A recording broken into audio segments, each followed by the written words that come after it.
August 15, 1945. Somewhere deep in the Pacific under the blazing sun, a group of weary Japanese prisoners of war gathered around a battered military radio. They had been captured months earlier, hollow-eyed, malnourished, and stripped of everything except their discipline and silence. The war, they believed, still raged beyond the horizon. Each day they waited for the sound of rescue, for their emperor's orders to keep fighting. But on that humid afternoon a voice came through the static, soft, trembling, and unlike any they had heard before. It was the voice of Emperor Hirohito himself. For the first time in history, the divine voice of the emperor was heard by his people. Through the crackling airwaves came words that would crush their souls and free them all at once. Japan had surrendered. The war was over. The guards stood silently. The American nurses, medics, and officers looked at the prisoners, unsure what to expect. Some thought the Japanese soldiers would cheer. Others feared they might revolt. But what happened next stunned everyone. The hardened men, once soldiers of an empire sworn to die before surrender, broke down in tears. They fell to their knees, some clutching their heads, others staring blankly at the sky. For them, the unthinkable had happened. The war that had defined their lives, the empire they were raised to serve, was gone. In the quiet hum of that radio broadcast, the world they knew ended. This is the story of that moment, when Japan's warriors laid down their ghosts, when hatred gave way to sorrow, and when the sound of a single voice ended, one of the deadliest conflicts in human history. The camp was a world suspended between life and death. Rows of wooden barracks baked beneath the Pacific sun, surrounded by wire fences and guarded towers. Inside, hundreds of Japanese prisoners of war sat in silence, their faces expressionless, their eyes hollow from exhaustion and humiliation. They had been captured during some of the fiercest battles of World War II, Saipan, Guam, Iwo Jima, where surrender had been considered a fate worse than death. These were men raised to believe that capture was dishonor, that their emperor's soldiers should die with their rifles in hand. And yet here they were, stripped of weapons, stripped of pride, alive but broken. Days in the camp passed like ghosts. Dawn came early, the heat oppressive by noon. The prisoners woke, lined up, and performed silent roll calls before eating their rations, rice when it was available, or watery soup on leaner days. They repaired fences, carried crates, and dug ditches under the watchful eyes of American guards. But despite their captivity, the Americans treated them with a strange decency. The men were not beaten, not starved, not mocked. They were given medical care for wounds that still oozed from the battlefield, allowed to rest and given clean water. Simple gestures that left the prisoners uneasy. Mercy was foreign to them. Inside the barracks, whispers filled the air. Some claimed Japan was still winning, that new secret weapons would soon turn the tide. Others believed Tokyo had already fallen, that the war was lost. With no letters, no newspapers, no communication, truth had become a distant memory. The older soldiers clung to ritual, bowing to invisible shrines, murmuring prayers before each meal. The younger ones simply stared at the sky, wondering if they'd ever see their homeland again. Every few days, American soldiers brought in radios, using them to play military bulletins or broadcasts in English. The Japanese prisoners sat in silence, pretending not to listen. The foreign words meant little to them, but the tone, the triumphant voices, the laughter stung deeply. They had been raised to see Americans as ruthless, barbaric invaders. Yet here those same barbarians shared food, joked among themselves, and even nodded politely when passing a prisoner. It confused them. That humanized the enemy, and for men who had built their lives around hatred, that was unsettling. But beneath that surface calm lay something unspoken. Every prisoner felt it, the tension of waiting. Waiting for the tide to turn, waiting for news from home, waiting for a miracle. None of them could imagine that the miracle would come not as rescue, but as revelation. Then, one humid morning, the guards gathered them in the courtyard. A small battered radio was placed on a wooden crate. The air was thick with confusion as the camp commander spoke through a translator. "Today your emperor will address the nation." A murmur spread through the crowd, disbelief, then silence. The emperor never spoke to his people directly. His voice was sacred, divine, untouchable. The very idea that they might hear him filled them with awe and dread. As the radio crackled to life, hundreds of soldiers, barefoot and gaunt, stood at attention. Some bowed their heads, Others clenched their fists. They didn't yet know it, but the voice they were about to hear would break them, not with bullets or bombs, but with words that ended their world. The static on the radio seemed endless, a faint crackle beneath the weight of an entire nation's fate. The Japanese prisoners of war stood motionless, the only sounds the buzzing of flies and the distant creak of the camp's wooden towers. Then, through the static, came a voice unlike any they had ever heard. It was soft, formal, almost otherworldly. For many of these men, it was the first time they had ever heard their emperor's voice, the man they had been taught to worship, to die for, to protect above all else. But as the words flowed, something felt wrong. The speech was in the archaic court language of Japan, the kind even scholars strained to understand. Yet within the careful, poetic phrasing, the message became unmistakable. The war was over. The enemy has employed a new and most cruel bomb, the voice said, and to continue the fight would only bring ruin to our nation. The emperor, their living god, had commanded them to lay down their arms. The silence that followed was unbearable. For a few seconds, no one moved. It was as if the air itself had stopped. Then one soldier, barely more than a boy, dropped to his knees. Another began to tremble uncontrollably.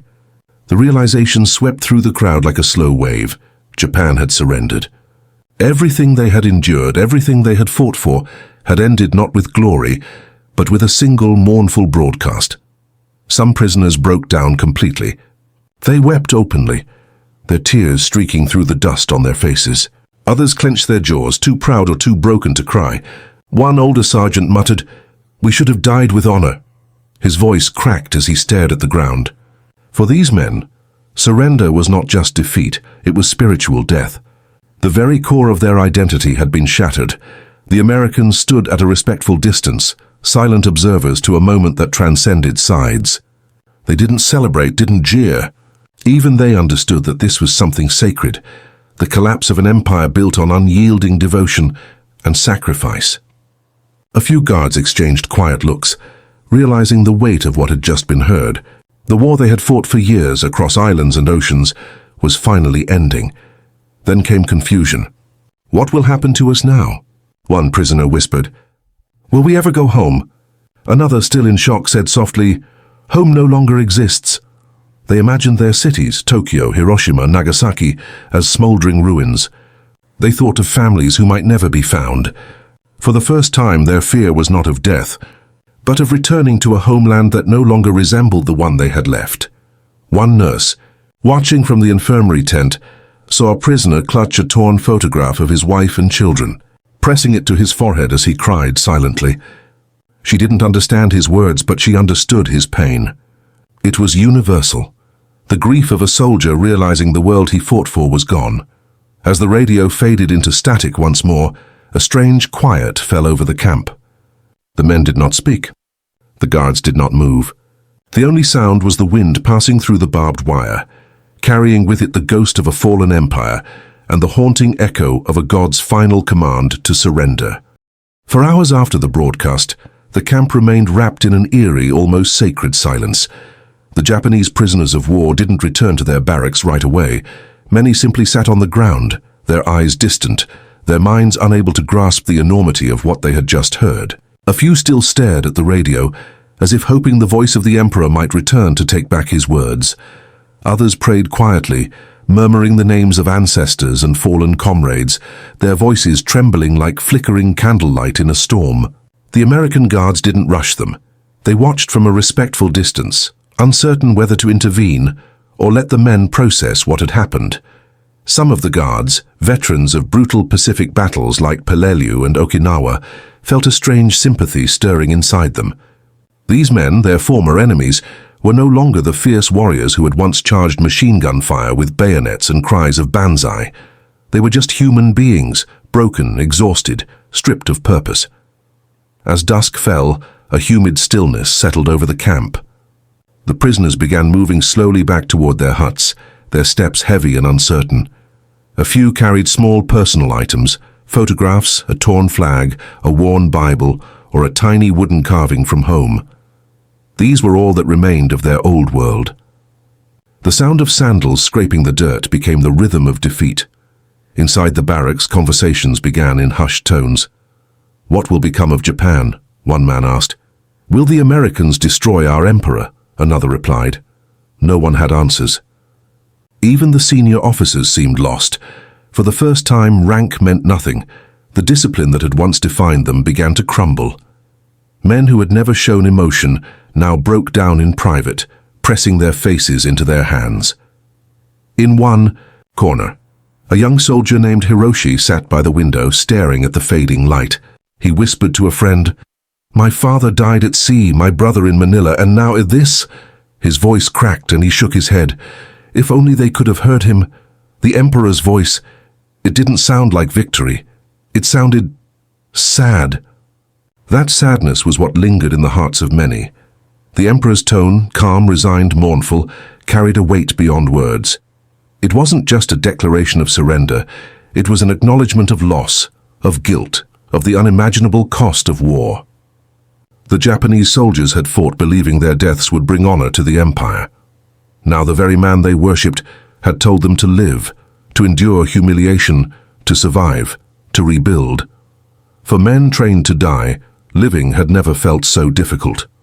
Later that night, the American guards quietly distributed extra food, small portions of bread and canned fruit. It wasn't an order. It was compassion.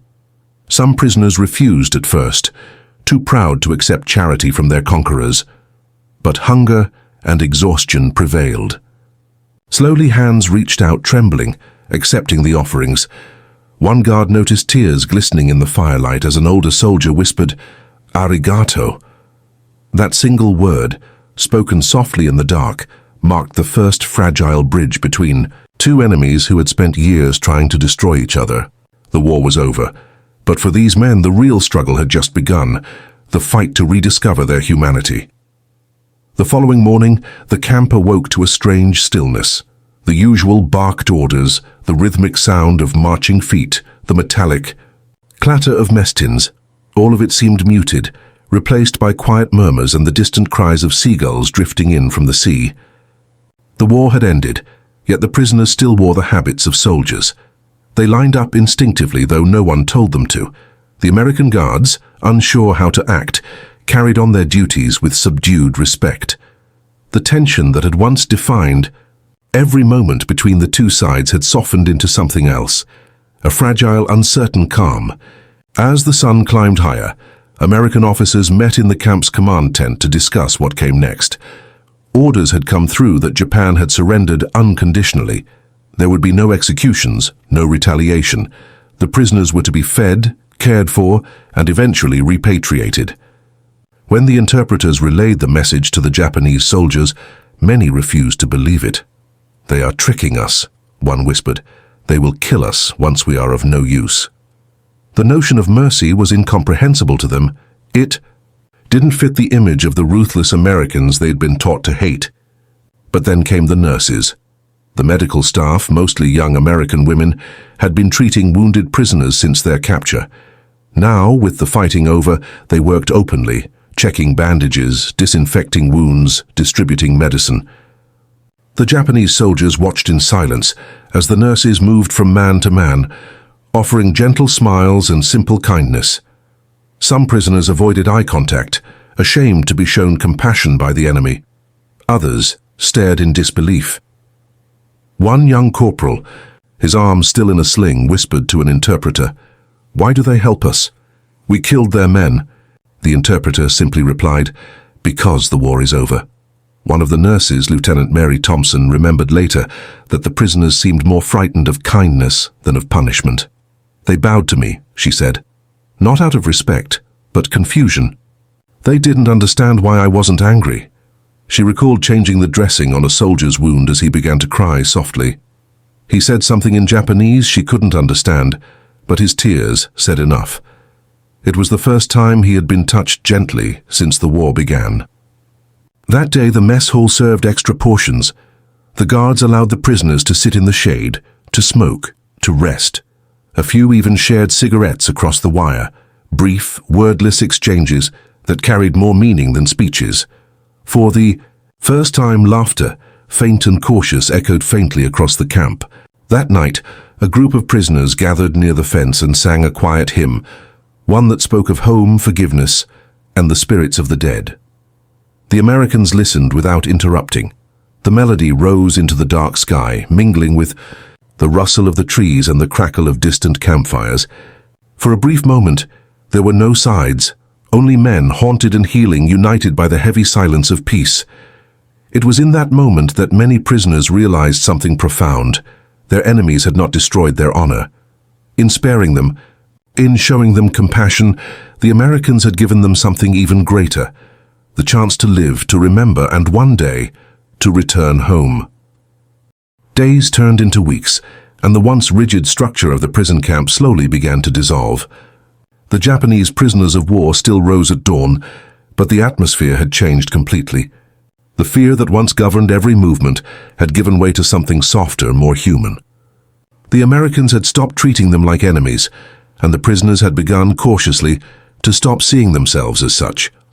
The camp's infirmary became a place of quiet transformation. The American nurses, who had once worked behind guarded fences, now walked freely among the men. They tended to infected wounds, taught basic hygiene, and even showed some prisoners how to disinfect their own bandages. What was once an act of duty had become something closer to shared humanity. One nurse recalled a moment that stayed with her for life. A Japanese prisoner, no older than 20, bowed deeply and presented her with a small origami crane he had folded from a scrap of wrapping paper. "He couldn't speak English," she said later, "but his gesture said everything. Thank you, forgiveness, peace." Outside the infirmary, the guards began to relax their tone. The strict routines of wartime discipline gave way to small courtesies, brief conversations, nods of acknowledgement, and sometimes even shared stories. A young American guard from Texas once brought a harmonica and played it during evening roll call. At first, the Japanese soldiers watched in confusion, unsure how to react. But then one of them began to hum along softly, his voice trembling. Within minutes, the whole yard was filled with quiet humming, a strange, haunting chorus that blurred the line between captor and captive. In the days following Japan's surrender, Red Cross packages began to arrive. They brought soap, canned food, medical supplies, and letters from home. The prisoners gathered around as the interpreters read messages from Tokyo and Osaka, tears streaming down their faces as they heard the names of family members who had survived. For others, there was only silence, letters that would never come. The Americans, sensing their pain, gave them space, understanding that grief needed no translation. One evening, a small group of prisoners was permitted to listen to a radio broadcast from Tokyo. The voice of Emperor Hirohito played again, this time not announcing surrender, but urging his people to rebuild, to live with dignity, to find peace. The prisoners sat in reverent silence, and when the message ended, several bowed deeply toward the radio. Even the American officers lowered their heads out of respect. It was a moment of shared reverence, not for victory but for survival. As the days passed, the barbed wire fences began to lose their meaning. The prisoners knew they were still captives, but they no longer felt imprisoned in spirit. They began to help maintain the camp, clean the grounds, and even assist the nurses. Mutual trust had replaced hostility. Some of the Americans confessed that it felt strange. These men who had once been the enemy now reminded them of friends, brothers, people they could almost understand. What had begun as a place of surrender had turned into a place of quiet redemption. The Japanese soldiers had lost their homeland, their weapons, and their war, but in that loss, they had discovered something unexpected. Through the simple kindness of strangers, they had found their way back to being human again. When the time finally came for the prisoners to return home, the camp that had once felt like a cage now seemed almost sacred. The Americans lined the fences as the Japanese prisoners of war packed their few belongings. A tin cup, a pair of worn sandals, a letter from home, a makeshift souvenir given by one of the nurses. The atmosphere was strangely emotional. There was no cheering, no celebration. Only quiet goodbyes carried on the wind between men who, just months before, had seen each other through rifle sights. The morning sun shimmered across the camp as trucks pulled up to transport the prisoners to the port. The American nurses stood near the gates, their eyes filled with mixed feelings. Many had tended to these men for months, had watched them heal not just physically but emotionally. Now they were leaving, not as enemies but as living reminders of what compassion could do in the aftermath of unimaginable war. Some of the prisoners bowed deeply to the nurses, a gesture of profound respect. One older soldier stepped forward and presented a small cloth pouch, inside of which was a hand-carved wooden figure. "For kindness," he said softly through the interpreter. The nurse, overwhelmed, could only nod, tears welling in her eyes. The American guards who had once watched them with suspicion now saluted as the trucks rolled out. A few even shook hands through the fence, awkward, hesitant but sincere. For both sides it felt like the closing of a wound. These men had fought bitterly, had lost friends and brothers. But in the stillness of captivity, they had learned something their commanders never taught them, that even amid the ashes of war, humanity could still flicker alive. As the trucks rumbled away, the prisoners gazed at the open road, each lost in thought. Many wondered what awaited them in Japan. Would their families still be alive? Would their homeland recognize them after surrender? The uncertainty was crushing, but beneath it all was something new, hope. Not the blind hope of warriors dreaming of victory, but the fragile, quiet hope of men who had survived when so many had not. When they reached the docks, American officers supervised their boarding. Some prisoners paused at the gangway, turning to look back one last time. They saw the nurses waving from a distance, their white uniforms bright against the grey horizon. One young Japanese soldier, tears running down his face, raised his hand in a salute, not of defiance but of gratitude. It was an image that stayed burned in the minds of everyone who witnessed it. For years afterward, some of those former prisoners of war would write letters to the Red Cross, to US bases, even to the nurses who had treated them. They wrote of rebuilding, of family reunions, of peace, and in every letter the message was the same. You treated us like human beings when we believed we were no longer human. That was the true end of the war. Not the signing of documents aboard a battleship, not the dropping of bombs or the raising of flags, but in the quiet compassion shared between enemies. It was in those fleeting moments of mercy that the long and brutal war finally began to heal.